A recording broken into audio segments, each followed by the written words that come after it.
Achou Obadias aí? Hã? Sério? Não, vocês estão de brincadeira.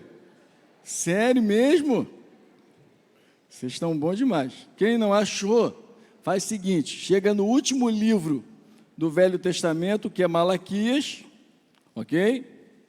E vai dando ré. E aí você vai achar o livro de Obadias, que fica entre Amós e Joel, ok? E Jonas. Entre Amós e Jonas, dei uma dica boa. Acha Amós, acha Jonas, você vai achar Obadias. A leitura é extensa, mas é apenas um capítulo. Mas eu preciso utilizar da leitura de todos os versos de 1 a 21, e eu preciso que você mantenha depois a sua Bíblia aberta, porque nós vamos utilizá-la, amém? Diz assim, visão de Obadias. Assim diz o Senhor Deus a respeito de Edom. Temos ouvido as novas do Senhor, e às nações foi enviada uma mensagem que disse, levantai-vos e levantemo-nos contra Edom para a guerra. Eis que te fiz pequeno entre as nações, tu és muito desprezado. A soberba do teu coração te enganou, ó tu que habita nas fendas das rochas, na tua alta morada, e dizes no teu coração, quem me deitará por terra? Se remontares como a águia, e puseres o teu ninho entre as estrelas, de lá te derribarei, diz o Senhor. Se viesse a ti ladrões ou roubadores de noite, como está destruído, não furtaria só o que lhe bastasse? Se viesse os vindimadores, não deixariam pelo menos alguns cachos? Como foram rebuscados os bens de Esaú, como foram esquadrinhados os seus tesouros escondidos, todos os teus aliados se levantarão fora dos teus limites, os que gozam da tua paz te enganarão, prevalecerão contra ti, os que comem o teu pão, puseram armadilhas para teus pés, não há em Edom entendimento. Não acontecerá naquele dia, diz o Senhor, que farei perecer o sábio de Edom e o entendimento dos montes de Esaú? Os teus valentes, ó Temã, estarão atemorizados para que de o monte de Esaú seja cada um exterminado pela matança. Por causa da violência feita a teu irmão Jacó, cobrir-te-á a vergonha, e serás exterminados para sempre. No dia que, estando tu presente, estranhos lhe levaram os bens, estrangeiros lhe entraram pelas portas e deitaram sorte sobre Jerusalém, tu mesmo eras um deles. Mas tu não desvias ter olhado com prazer para o dia do teu irmão, o dia da sua calamidade, nem ter te alegrado sobre o filho de Judá no dia da sua ruína, nem ter falado de boca cheia no dia da angústia. Não devias ter entrado pela porta do meu povo no dia da sua calamidade. Tu não devias ter olhado com prazer para o seu mal no dia da sua calamidade, nem ter lançado mão nos seus bens no dia da sua calamidade. Não devias ter parado nas encruzilhadas para exterminares os que escapassem, nem te enganassem os que restassem no dia da angústia. Porque o dia do Senhor está prestes a vir sobre todas as nações. Como tu fizeste, assim se fará contigo. O teu malfeitor tornará sobre a tua cabeça. Porque como bebestes no meu santo monte, assim beberão de contínuo todas as nações, beberão, sorverão e serão como se nunca tivesse sido. Mas no monte de Sião haverá livramento, o monte será santo, e os da casa de Jacó possuirão as suas herdades. A casa de Jacó será fogo, e a casa de José chama, e a casa de Esaú restolho. Aqueles incendiarão a este e o consumirão, e ninguém mais restará na casa de Esaú, porque o Senhor o falou.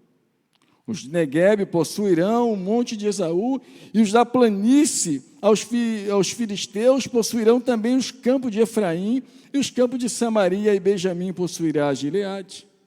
Os cativos do Egito, dos filhos de Israel, possuirão os cananeus até Serepta, e os cativos de Jerusalém, que estão em Sefarade, possuirão as cidades do sul. Salvadores hão de subir ao monte Sião, para julgarem o monte de Esaú, e o reino será do Senhor. Amém? Pai, te louvamos por essa manhã estarmos aqui, já cantamos, exaltamos o teu nome, agora fala ao nosso coração. Que os nossos ouvidos, Pai, possam estar abertos para ouvir a sua voz, para receber a sua palavra, que a tua palavra caia no nosso coração numa terra fértil. Abre a nossa mente para que nós possamos entender, ó Deus, o brilho desse texto, para que nós possamos entender a beleza desse texto, Pai, que a nossa mente possa estar, ó Deus, envolvida, cativa a sua palavra. Fala conosco, Pai, nessa manhã. Nós precisamos ouvir a tua voz. Aliás, nós viemos aqui também para ouvir a tua voz. Fala conosco, te pedimos isso, Senhor, no nome de Jesus, e que o povo do Senhor diga amém. Amém. Pode sentar-se. Obadias recebe uma visão do que Deus iria fazer com Edom. E não é fácil. Talvez a missão mais complicada seja ser profeta. Nós temos poucos profetas nos nossos dias. Poucos homens ousados que falam a verdade. Obadias é um homem que tem essa capacidade de falar aquilo que Deus manda. E ele tem uma mensagem direcionada a Edom. Quem é Edom? Edom são os descendentes de Esaú. Quem é Esaú? Esaú é filho de Isaac. Isaac é filho da promessa de quem? De quem? De quem? De Abraão. Quem é Abraão? Abraão é o nosso pai na fé. Amém? Abraão é o homem que Deus chamou de seu amigo. Então Abraão é uma pessoa especial. Abraão não é qualquer homem. Abraão não é um homem que foi gerado por uma mulher e um outro homem e ponto final. Não, Abraão não. Abraão é um homem de fé. Então nós podemos entender que esta família tinha tudo para dar certo. Por quê? Porque Abraão é o pai da fé, e Abraão, então, é avô de quem? De Jacó e de Esaú. Abraão é pai de quem? De Isaac. Que família boa! E para melhorar ainda mais, Abraão, então, manda um servo seu chamado Eliezer buscar uma esposa para Isaac. O texto diz que Abraão orou para que Deus desse a Isaac, seu filho, uma mulher que pudesse fazer parte daquela família. A verdade é que nós precisamos fazer isso também.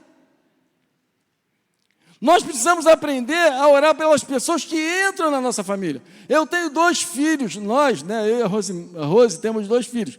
E a gente sempre ora para que Deus abençoe, porque as duas noras que vão entrar vão fazer parte da família. E é uma grande possibilidade das pessoas que entram na família, ou a família é abençoada, ou não.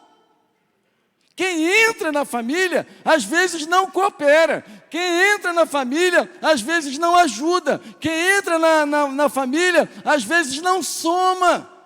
E às vezes uma família muito boa, uma família muito organizada, uma família amiga, uma família de gente companheira, entra alguém e começa a rachar essa família. Então nós precisamos orar para aqueles que vão entrar na nossa família. Porque pode ser uma bênção, pode não ser. Pode ser motivo de alegria e pode não ser. Mas então, enquanto Eliezer vai em direção a procurar uma esposa para Isaac, ele também ora. E o texto diz que Deus mostrou uma linda mulher. Eu sempre digo que Deus é um Deus maravilhoso. é um Deus que cuida de nós, é um Deus que tem planos para nós. Eliezer acha Rebeca. Então agora parece que tudo vai dar certo. Agora a família está bem. Abraão conseguiu uma nora. Isaac está feliz porque o texto diz que ele a amava. Ele amava a Rebeca. Ele amava aquela mulher e acreditava que essa mulher era um presente de Deus. Eu acredito que as mulheres são presente de Deus. Porque Abraão, ele percebeu isso. Porque Adão percebeu isso. Nós precisamos aprender. Deus, quando fez o homem, eu costumo brincar e dizer assim, façamos o homem. Então você vê que às vezes sai uma moça muito bem arrumada, toda bem arrumadinha, e está lá o rapaz de chinelo e de bermuda. Eu fico assim, meu Deus do céu, onde essa menina viu alguma coisa nesse cara? Mas a mulher é um presente. Tanto é um presente que foi Deus quem deu a Adão. Então, Rebeca é um presente para quem? Para Isaac. Mas Rebeca tem um problema. Rebeca é estéril. Rebeca não pode dar filhos. E aí o que faz Isaac? Ao ver que a sua esposa não dá filhos, e ele deseja filhos, ele começa a orar. E ele começa a orar e ele ora. Diz o texto, você pode se reportar depois da Gênesis 25. Ele começa a orar e ele ora durante 20 anos. Você sabe o que é isso? 20 anos para muita gente já é motivo de desistência. 10 anos, 5 anos, 3 anos. Ele tem 40 anos quando começa a orar. E seus filhos nascem quando ele tem 60 anos. São 20 anos esperando. Aí com 60 anos ele se torna pai. E olha, nós precisamos entender que esse rapaz, Isaac, que é filho da promessa, tem agora 2 filhos. Um chama Esaú e o outro chama Jacó. Pela presciência de Deus, ou seja, presciência significa que Deus sabe. O escritor, dizendo a respeito da grandeza de Deus, diz, a palavra ainda não me chegou à boca e tu já conhece toda, ou seja, presciência. Ele sabe o que vai acontecer daqui a alguns segundos, alguns momentos.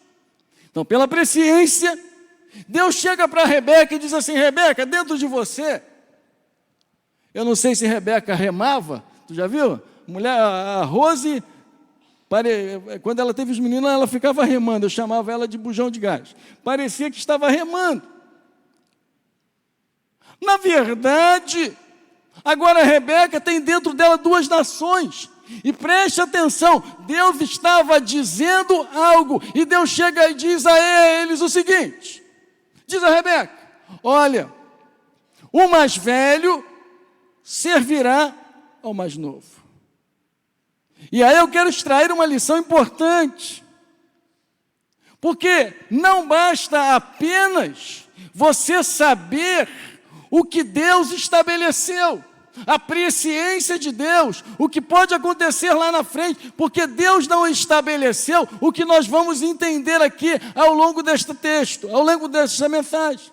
Deus não estabeleceu que iria nascer 2 nações, onde um ia brigar com o outro, onde ia haver desavença na família. Não. Deus estabeleceu, Deus disse que haveria ali 2 nações. Primeira lição, Jacó e Esaú cresceram. E você pode olhar os textos, você pode perceber isso. Você não encontra nenhum indício de que Jacó e Esaú tiveram experiência com Deus antes. Jacó teve depois, quando tudo aconteceu.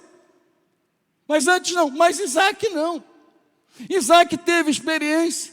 Quando Deus pediu a Abraão que desse a Isaac, Isaac sabia muito bem, ele chega para Abraão e diz assim: aonde está o cordeiro? Aí Abraão diz assim, para o sacrifício. Abraão diz assim: Deus proverá. Nós precisamos aprender a ensinar os nossos filhos. Se nós sabemos que Deus tem uma bênção, se nós sabemos de alguma coisa que Deus tem lá na frente para o nosso filho, isso não significa que nós não devemos fazer nada, cruzar os braços e deixar que o tempo passe. Não. Nós precisamos orar pelos nossos filhos. Nós precisamos fazer que os nossos filhos, eles busquem experiência com Deus, porque a sua experiência com Deus não é a mesma experiência que o seu filho vai ter com Deus. Nossos filhos precisam se achegar a Deus. Nossos filhos precisam ter experiência com Deus. Eu tenho um filho que não está aqui, está no outro país, e eu converso com ele, e eu tenho ficado assim feliz da vida, o crescimento espiritual que ele tem me mostrado. O crescimento, o desenvolvimento daquilo que ele tem aprendido com respeito às coisas de Deus. Ou seja, é uma experiência dele, é uma experiência única. A minha experiência com Deus é uma e a experiência dele com Deus é outra, mas nós podemos compartilhar essas experiências. Você está entendendo a sua responsabilidade? A sua responsabilidade é levar, eu vou utilizar um termo aqui, empurrar o seu filho para que ele se achegue mais a Deus. E quanto mais ele se achegar a Deus, mais experiências ele vai ter com o Senhor. Pastor, mas se ele souber mais do que eu, não tem problema nenhum. O problema é que a experiência que ele tiver com Deus vai somar com você. Eu ouço meu filho falar tantas coisas, eu digo: rapaz, eu acho que eu estou aprendendo com você, mas é motivo de alegria. A segunda lição que a gente pode extrair aqui desse texto é que, na verdade, eles foram criados com preferência.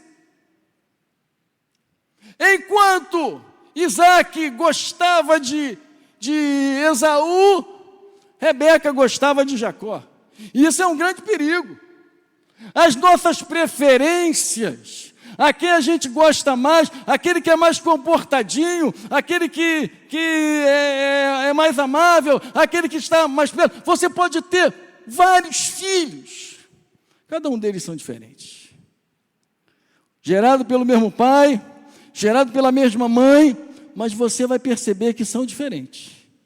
Mas a diferença não lhe dá a possibilidade de você ter preferência. Você tem que aprender a lidar com os dois, com os três, com os quatro, da mesma forma. Quanto Isaac gostava de Esaú, Rebeca tinha preferência por Jacó. Um dia, Esaú está vindo do campo cansado, e Jacó tinha feito um cozinhado, e ele vem cheio de fome, e pede que Jacó lhe dê aquela comida. Ele está faminto. E Jacó, muito esperto, diz assim: eu te dou sim, mas se você me vender o seu direito de primogenitura. Aí o verso 34 do capítulo 25 vai dizer assim: Esaú desprezou o direito de primogenitura. Isaac envelhece, Isaac está velho, Isaac já não enxerga mais, Isaac já não tem mais aquela visão que ele deveria ter. Ele deseja abençoar quem? Esaú. Quem é Esaú? Primeiro. Quem é Esaú? O primogênito. Ele deseja abençoar quem? Seu filho mais velho, que é o primogênito, que era a regra. Mas o que acontece? Rebeca ouve. Rebeca ouve. E preste bem atenção nisso. Porque às vezes nós fazemos coisas que podem fazer que as coisas não saiam como deveriam sair. Rebeca está ouvindo quando Isaac chega para Esaú e fala assim: meu filho, eu quero te abençoar, então, vai e prepara uma comida para mim. Há momentos na vida, irmãos, e preste atenção no que eu vou te dizer, porque, para mim, isso é o âmago do texto. Deus dizer que havia duas nações dentro de Rebeca, beleza. Mas Deus não estava dizendo, Deus não estava estabelecendo que eles seriam inimigos. Deus estava estabelecendo que seriam duas nações. Rebeca ouve, e quem Rebeca gosta mais? De Jacó. E aí o que faz Esaú?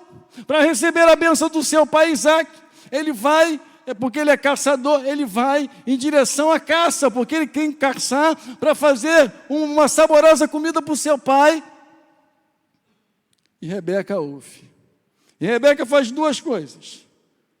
Rebeca chama Jacó, porque Rebeca quer que Jacó seja abençoado. E ela então chama Jacó e diz assim: Jacó, pega 2 cabritos, eu lendo o texto, eu acredito que era a comida favorita, porque a mulher sabe a comida favorita do marido, né? Ela chega para Jacó e diz assim: Jacó, vai lá e ponha 2 cabritos, eu vou fazer 2 cabritos para o seu pai. E ela faz, enquanto um foi caçar, o outro foi pegar os cabritos que ali estavam ali no pasto.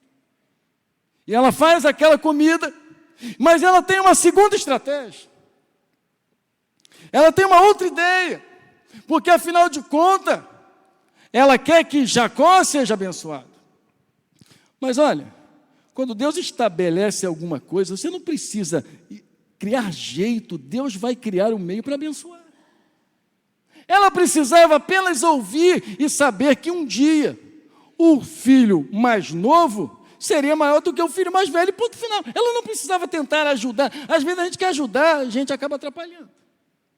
E o que ela faz então?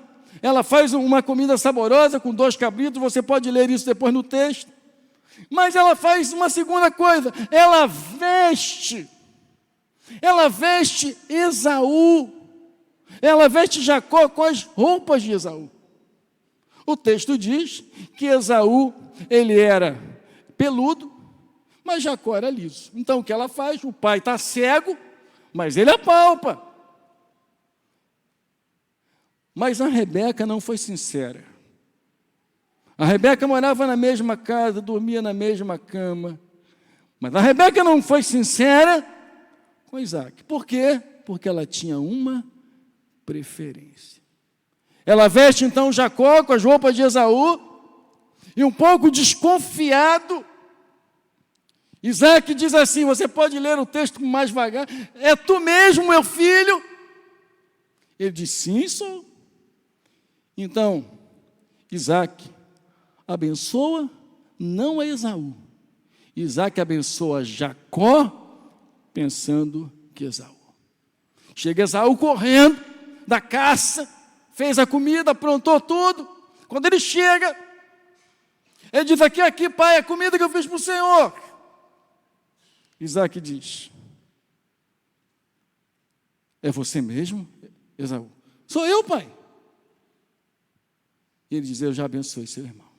Aí o texto, no capítulo 27 de Gênesis, versículo 41, diz que passou Esaú a odiar Jacó. E aqui o ponto central do texto. Porque ter 2 nações, tudo bem, uma presciência de Deus. Agora, que eles fossem inimigos, eu acredito que não era. Esaú disse consigo mesmo, lá dentro do coração dele, depois que meu pai morrer, eu mato Jacó. Olha o sentimento de uma família cujo pai foi uma promessa de Deus a Abraão, cujo avô Abraão é o pai da fé. Como é que pode isso acontecer? Dentro de uma família que tinha tudo para dar certo.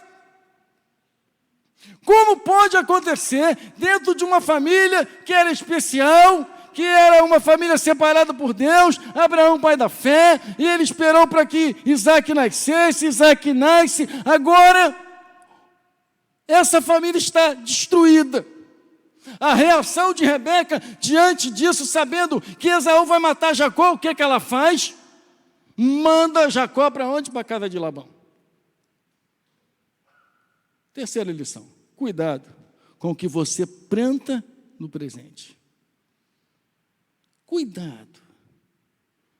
As pessoas não esquecem com facilidade. Se você examinar o texto, Rebeca pensou que com o tempo Esaú não ia mais odiar Jacó, que o tempo iria se encarregar de desfazer tudo isso. Mas não é verdade, irmãos. O tempo não se encarrega de melhorar, o tempo se encarrega de piorar as situações. Se você tem algo contra alguém e você não resolve hoje ou amanhã, se você não resolve, daqui a 10 anos, que você não vai conseguir resolver. Vai ser muito mais complicado. Vai ser muito mais difícil. Aí Jacó e Esaú crescem, cada um vai para o seu lado, cada um tem a sua família. Quarta lição: a inimizade não fica apenas entre Esaú e Jacó. E aqui está o problema. Porque a inimizade, ela se estende à geração. E Gênesis 36, verso 1 diz: são estes os descendentes de Esaú, que é Edom. Ou seja, Obadias está falando aos descendentes de quem? De Esaú. Edom é Esaú. São os descendentes de Esaú. E deixa eu conjecturar aqui um pouco. Eu imaginando o texto, muito embora, sem medo de arranhar o texto, eu fiquei imaginando, Esaú está de um lado, Jacó está de outro lado, eles estão vivendo, e eles estão construindo as suas famílias, e não é aquela família de um filho igual hoje, não, 2 está bom, e se for 3 é demais, não. Imagine, conjecturando aqui, Esaú dizendo aos seus filhos, Esaú dizendo aos seus netos: seu tio me roubou. Seu tio me roubou 2 vezes. Ele me roubou o direito da primogenitura, e ele me roubou a bênção que o seu avô ia me dar, Isaac. Isaac, meu pai, tinha uma bênção para mim, e o seu tio me roubou. Imagine isso. Ele contando, porque não é isso que acontece? Se ficasse apenas entre Jacó e Esaú, beleza. Mas passa de geração em geração. Então há 2 nações, mas a nação inimiga é a nação de Esaú. Deus fundou, Deus estabeleceu a nação de Israel. Mas quem estabeleceu a nação de Edom foi Esaú. Debaixo de quê? Debaixo de ódio. Debaixo de maldade. E aí o livro de Obadias começa com uma visão, não uma visão humana, mas uma visão divina. Há muitas visões que são humanas, há muitas visões que não são de Deus, mas esta é uma visão de Deus. E agora Deus está investindo no livro de Obadias, que nós entramos agora, Deus está investindo, Deus está indo contra Edom. Quem é Edom? Edom é os descendentes de Esaú. Olha a proporção que as coisas tomam. E Deus então tem 4 motivos para investir, para ir contra Edom. Primeiro, a violência contra os judeus. Segundo, os edomitas se alegravam com a tristeza dos judeus. Terceiro, os edomitas ajudaram a atacarem os judeus. 4, os edomitas não consideraram Deus. Primeiro motivo pelo qual Deus investe contra Edom: a violência contra os judeus. E aí a gente vai se reportar ao texto bíblico. Vai comigo em Obadias, só tem um capítulo. No verso 10 e no verso 11. por causa da violência feita a teu irmão Jacó. Cobrir-te-á a vergonha e será exterminado para sempre. Quem está falando isso? Deus. Os judeus, povo de Deus. Preste atenção nisso.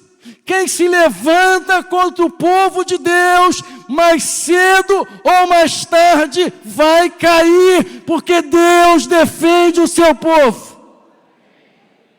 Você lembra quando jogaram Sadraque, Mesaque, Abednego, Ananias, Misael e Azarias? Eles jogaram aqueles homens na fornalha, mas quem se deram mal foi eles. Você lembra que quando jogaram Daniel na cova dos leões, o que aconteceu com a família daqueles que tramaram contra Daniel? Toda a sua família foi lançada na cova dos leões. Então, irmãos, Esaú, a descendência de Esaú, Edom, estava se levantando contra o povo de Deus. Você não fique com medo se as pessoas se levantarem contra você. Você tem que ter a certeza que Deus está contigo e que Deus vai te abençoar e que Deus vai te fazer vencedor e que Deus vai te fazer vitorioso. Você lembra quando Paulo se levantou contra a igreja? Ele teve um encontro com o Senhor. O Senhor disse para ele assim: Saulo, Saulo, por que me persegues? Você não tem que temer quando as pessoas se levantam contra você. Você tem que acreditar que há um Deus poderoso na sua vida. Esaú implantou violência em sua descendência. Eu pergunto a você se há alguma desavença no meio da família.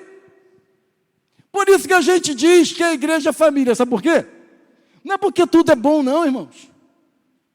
Sejamos sinceros, claros, verdadeiros, transparentes. Sabe por que a gente diz que a igreja é família? Porque na família tem problemas. E na igreja tem problemas. Agora, a gente precisa saber como lidar com essas situações. A gente precisa saber como resolver essas situações. A gente precisa saber como fazer isso. Porque talvez uma briga na sua família, uma discussão entre você, uma briga entre você e o seu irmão, entre o seu tio, aí as pessoas se separam, um vai embora e a gente muda geograficamente, mas o coração está cheio de ódio. E aí o que você vai passar? Você vai passar o que Esaú passou para os seus descendentes: vingança, violência. Todos os descendentes, sem exceção. É interessante que, sem exceção, todos os descendentes de Esaú, que era Edom, todos eles tinham ódio de Israel. Os filhos, os netos, eles foram ensinados a terem ódio de Israel, a terem ódio de Jacó. Há muitas famílias assim, irmãos, nos nossos dias. Gente crente, gente que serve a Deus, gente que ora, mas gente que precisa retornar aos braços do Senhor. Causador do ódio. Esaú morreu. O causador do ódio, Jacó, morreu. Mas a família continua em guerra. Essa não é a história. A gente não pode contextualizar isso aos nossos dias. As famílias se dividem. As pessoas brigam e aí depois essas pessoas morrem, mas a família continua dividida. Foi o que aconteceu aqui. Um dia Jacó morreu, um dia Esaú morreu, mas a descendência de Esaú, que era Edom, continuou guerreando contra Israel. Segundo motivo pelo qual Deus investe contra Edom. O texto no versículo 12, vai comigo ao verso 12. Diz assim: mas tu não devias ter olhado com prazer o dia do teu irmão, o dia da sua calamidade. Ou seja, Edom estava se alegrando com a tristeza de Israel. Quanto mais triste Israel ficava, mais alegre Edom se encontrava. Há muita gente que se alegra com a nossa tristeza. Há muita gente que se alegra quando não há sucesso na nossa caminhada. Há muita gente que se alegra, mas Deus não está com os olhos fechados, não. Deus não estava com os olhos fechados quando Edom se alegrava em razão da vida que os judeus, que Israel sofria.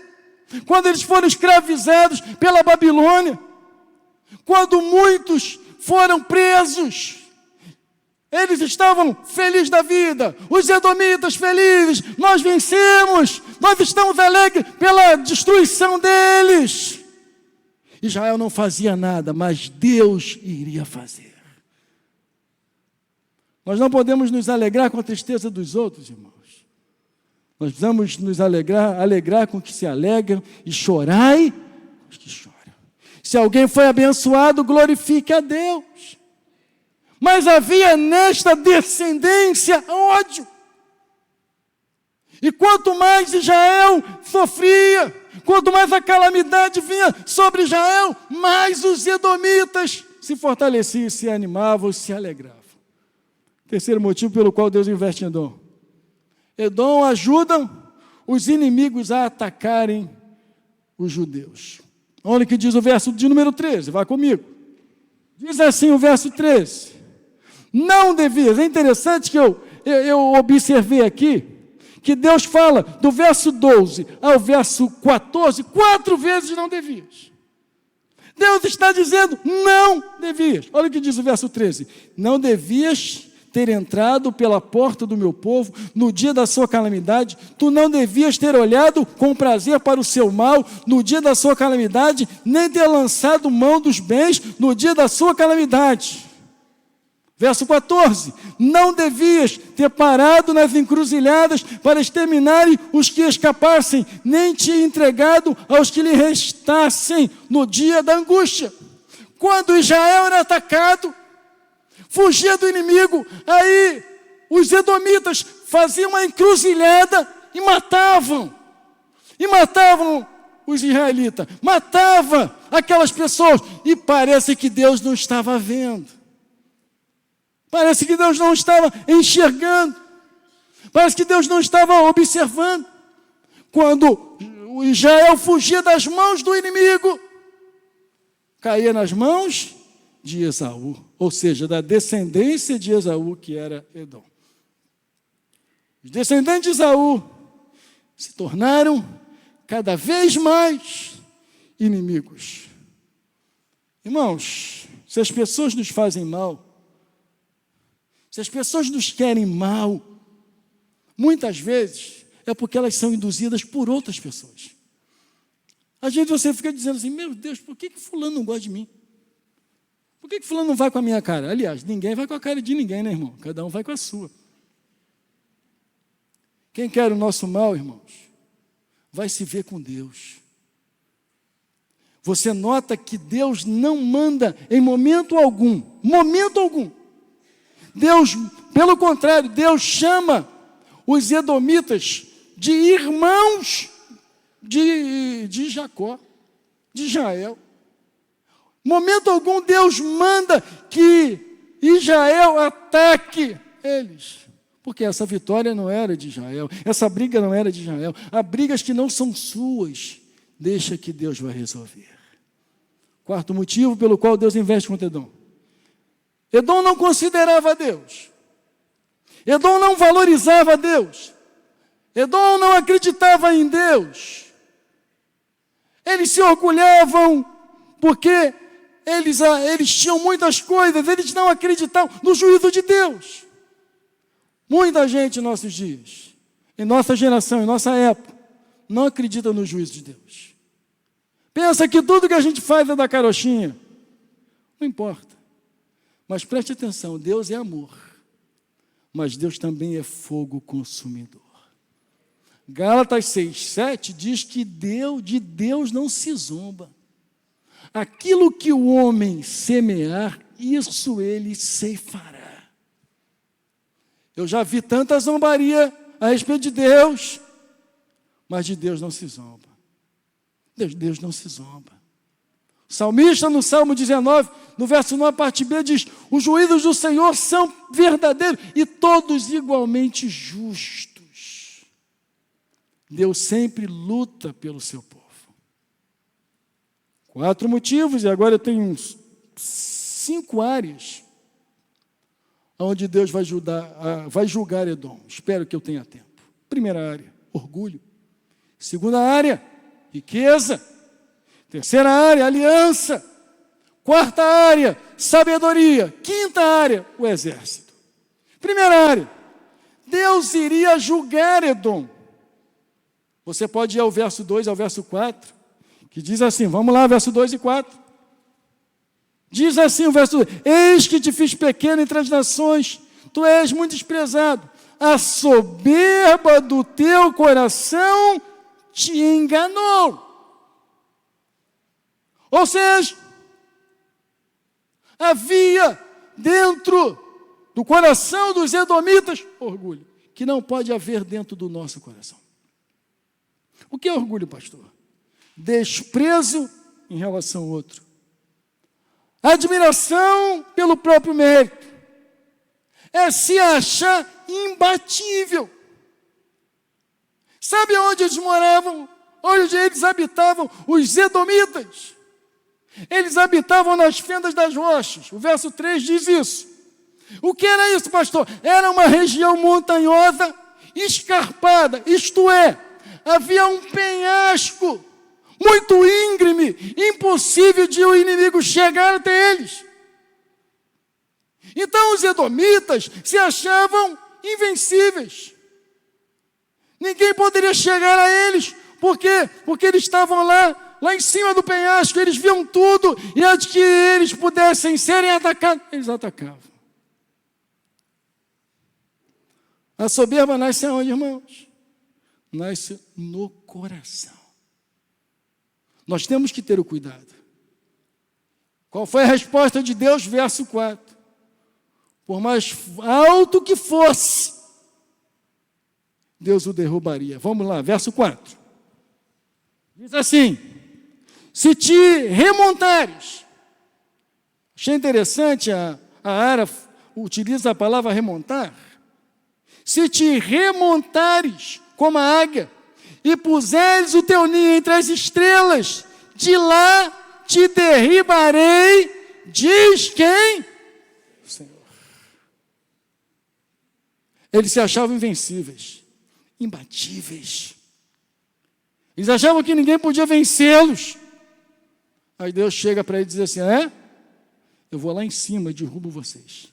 E se vocês fizerem outro ninho, construírem outro ninho, lá nas estrelas, como as águias, ainda lá eu vos derribarei.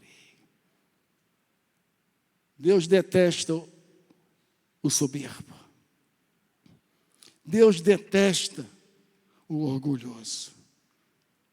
Segunda área que Deus determinou, próprio Deus destruir. Deus agora, Ele iria julgar, iria trazer juízo sobre a riqueza. Todo ladrão, quando rouba. Aliás, o certo é roubar ou roubar? Roubar, tem uma professora de português aqui. O certo é roubar ou roubar?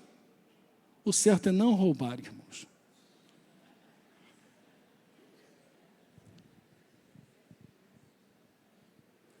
Olha o que diz o verso 5 e 6.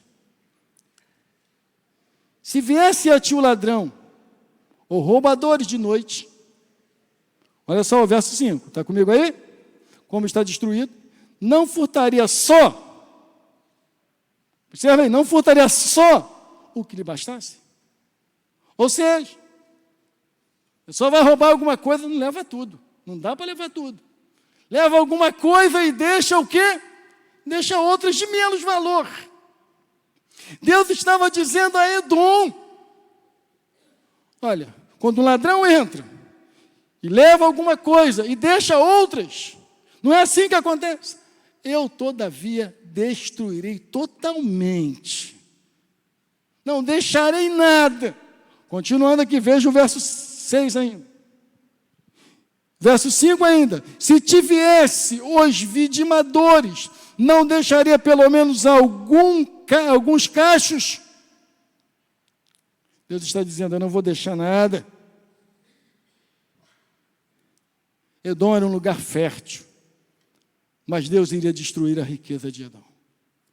Deus iria levar Edom à falência. Irmãos, Edom tinha orgulho da riqueza. Ele tinha um comércio maravilhoso. O comércio de Edom era muito forte. Todo mundo tinha que passar por ali. Edom, na verdade, era rico em cobre e outros minerais. Eles não precisavam de ninguém. Eles eram ricos. Pastor, o que isso quer dizer? Que às vezes nós temos um pouco de Edom dentro de nós. Eu não preciso de ninguém. Lê do engano. Até na hora da morte a gente precisa de alguém. Você já notou isso? Até na hora da morte. Alguém que arrume. Alguém que avise. Todo mundo precisa de alguém, irmãos. Terceira área que Deus iria julgar. Deus iria julgar Edom, os aliados. Eles estavam confortáveis, estavam bem aliados, estavam bem com os outros povos. Eles tinham aliança. Os aliados de Edom se uniam contra Israel, para destruir Israel. Agora, Deus estava dizendo que ali naquela aliança, aquela aliança iria ser quebrada e Edom seria destruído pelos de dentro, pelos que estavam aliançados com ele. Eu acredito que a maior dor que uma pessoa pode ter é quando alguém no seu meio, junto com você, me mostra que é um traidor. E é isso que Deus estava dizendo. Eles vão se levantar. Os que fizeram aliança para destruir o povo de Deus, tanto os edomitas como todos os povos serão destruídos. Deus tinha uma aliança com o seu povo. Quarta lição, quarta área, que Deus vai destruir Edom, sabedoria. Eles foram sábios, eles sabiam como fazer as coisas, eles tinham a sua sabedoria baseada nas estratégias comerciais. Eles achavam que isso era bastante. Deus chega e diz assim: eu vou destruir a sabedoria de vocês. Sabe quem é sábio, irmãos? Quem é humilde. Quem reconhece que sem Deus não pode fazer nada. Sabe quem é sábio? Os edomitas, em razão do orgulho, nós fizemos. Nós somos uma nação poderosa. É até o dia que Deus decidir não ser. Você quer ter sabedoria? Seja humilde. Ser humilde não é andar de chinelo furado, dizer: eu sou tão humilde, pastor, sapato furado. Humildade não é externo, humildade é interno. Tem muita gente bem arrumada que não é humilde. Tem muita gente bem arrumada que não tem humildade nenhuma. Humildade não é andar de qualquer jeito, irmãos. Humildade é andar com o coração aberto para Deus. Ser sábio, interessante que na nossa visão, ser sábio são as pessoas que têm uma posição maior e que têm um conhecimento maior e que sabem resolver as coisas. É para o mundo, para nós não. Você lembra de Salomão? Quando ele tem que julgar a causa de duas mulheres, naquela época, hoje, o pastor mandava a mulher fazer DNA. Uma mulher dormiu em cima do filho da outra, e aí a mulher diz assim: o filho é meu, e a outra diz: não, o filho é meu. O que o pastor faria hoje? Fazer DNA, ver de quem é o filho. Muito mais fácil. Naquela época não tinha, mas Salomão tinha sabedoria. Salomão chega e diz assim: então divide a criança e dá metade para um e a metade para outra. Que não era mãe, disse: isso mesmo, faz isso, a metade é minha, a metade é dela. Aqui era a mãe, disse: não, dá para ela. Aí Salomão percebe que a verdadeira mãe, ainda que venha perder o seu filho, mas sabe que o seu filho está vivo. Sabedoria é isso. Nós estamos pautados em sabedoria no termo de sociedade. Nós temos que ter sabedoria em termos de evangelho, daquilo que Deus estabeleceu para nós. Quinta área que Deus iria julgar Edom, no exército. Você imagina que quem tem um exército forte sempre se acha soberano. Isso acontece também nos nossos dias. O exército de Edom, ele era forte, mas ele não era páreo para Deus. Era um exército bem equipado, era um exército com uma boa estratégia, com uma boa sabedoria, para que pudesse vencer o inimigo, para que pudesse vencer aqueles que estavam contra ele. Mas por mais que eles tivessem cavalos, por mais que eles fossem equipados, eles não eram páreo para o Deus de Israel. Por que nós tememos muitas vezes? Nós sabemos que o nosso Deus é todo poderoso. Mas quando nós sofremos muito menos do que Israel sofreu, a gente pensa que Deus está de braço cruzado e não vai fazer nada. Você pensa que as pessoas que se levantam contra você, e muitas vezes seus irmãos, eu quero colocar em 2 pontos, irmãos de sangue, irmão de igreja. Você pensa que Deus não está vendo? Cabe a Deus a justiça. Em momento algum, Israel se levantou para confrontar, para brigar contra Edom. Porque não cabia a Israel brigar contra o seu irmão, mas cabia somente a Deus julgar. Deixe com Deus. As pessoas se levantam contra você, as pessoas riem quando tudo dá errado para você, as pessoas aplaudem, abrem a boca, como os edomitas abriram a boca, se alegravam. Não se preocupa não, Deus está vendo tudo. Você não precisa amaldiçoar ninguém, você não precisa falar nada, você precisa falar com aquele que pode. Esta semana eu tive que resolver um problema, as meninas não podiam resolver. Eu me lembrei dessa palavra, falei assim, eu quero falar com quem pode resolver o meu problema. Vocês não podem? Tudo bem. Eu quero falar com quem pode. Sabe quem pode resolver o seu problema? O Senhor Jesus Cristo. Está sendo massacrado? Estão rindo do que está acontecendo com você? Estão rindo dos seus sofrimentos? Entrega a Ele. Não é no seu tempo, não é na sua hora, é no tempo e na hora que Ele achar. E Ele sabe o tempo certo. Quando pensaram que Jesus chegou atrasado no enterro de Lázaro, se deram mal. Ele nunca chega atrasado. A gente canta uma música aqui, né? Ele nunca chega atrasado. Ele chega na hora certa, na hora devida. Porque quando Ele chega é para fazer o milagre. Quando Ele chega é para Ele dizer: quando eu chego tudo muda. Quando Ele chega a terra estremece. Quando Ele chega os montes se abalam. Quando Ele chega é para trazer a vitória. Quero destacar 2 lições. Você não precisa se vingar de ninguém se alguém está contra você. Não, pastor, mas eu vou viver. Você não precisa. Você precisa entregar essa pessoa a Deus, para que Deus tenha misericórdia. Não é para matar também não, irmãos. Não, pastor, não posso fazer nada, mas Deus vai matar. Pelo amor de Deus. Pede Deus para salvar. Como é difícil, né? Não, pastor, mas me fez muitos males. Fez no tempo da ignorância. Mas Deus pode resgatar, Deus pode salvar, Deus pode operar, Deus pode abençoar. Não tenha ódio, irmão, de ninguém. 2, lute em oração diante dos seus problemas. Os edomitas se levantam e Deus está lá só vendo. A gente costuma dizer que Deus é soberano, é mesmo. Por quê? Porque Ele sabe a hora certa. Ele sabe o que fazer. Deixa a justiça nas mãos do Senhor.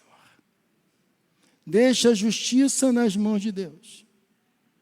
Eu ouvi um pastor, certa feita, dizendo uma coisa interessante que eu guardei no meu coração. A gente pensa que Deus é o Deus só da igreja.